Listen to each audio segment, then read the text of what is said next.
Hi friends, good morning. അപ്പോൾ ഇന്ന് മുതൽ എൻ്റെ ചാനൽ പുതിയൊരു കണ്ടൻറ്റ് കൂടി ആഡ് ചെയ്യുകയാണ്.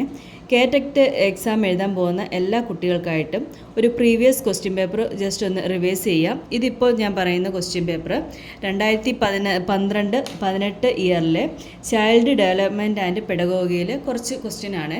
ഡെയിലി ഒരു 3 ക്വസ്റ്റ്യൻ ഇത് ഒന്ന് റിവൈസ് ചെയ്യാം. അപ്പോൾ നമുക്ക് നേരെ വീഡിയോയിലേക്ക് പോകാം. ഫസ്റ്റ് ക്വസ്റ്റ്യൻ, തെറ്റുകളുടെ വിശകലനം എന്ന പ്രവർത്തനം കൊണ്ട് ഉദ്ദേശിക്കുന്നത്. ക്വസ്റ്റ്യൻ ഒന്നുകൂടി, തെറ്റുകളുടെ വിശകലനം എന്ന പ്രവർത്തനം കൊണ്ട് ഉദ്ദേശിക്കുന്നത്. ഓപ്ഷൻ തന്നിട്ടുണ്ട്. ഓപ്ഷൻ എ, തെറ്റുകൾ കണക്കാക്കുക. ഓപ്ഷൻ ബി, കുട്ടികൾ തെറ്റുകൾ വരുത്തുന്നത് കൃത്യമായി കണ്ടെത്തുക. ഓപ്ഷൻ സി, അധ്യാപകൻ്റെ പ്രശ്നങ്ങൾ കണ്ടെത്തുക. ഇതിലെ ആൻസർ ബി ആണ്. ഓപ്ഷൻ ബി ആണ്. കുട്ടികൾ തെറ്റുകൾ വരുത്തുന്നത് കൃത്യമായി കണ്ടെത്തുക.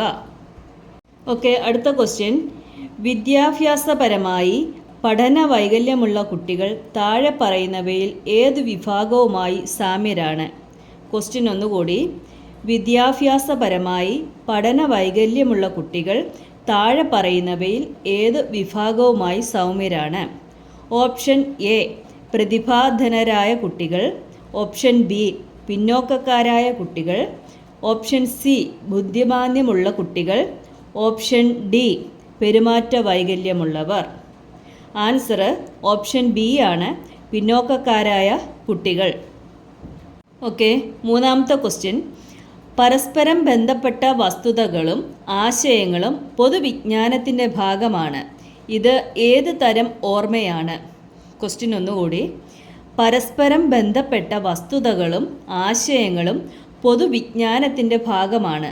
ഇത് ഏത് തരം ഓർമ്മയാണ്? ഓപ്ഷൻ തന്നിട്ടുണ്ട്. Option A, episodic.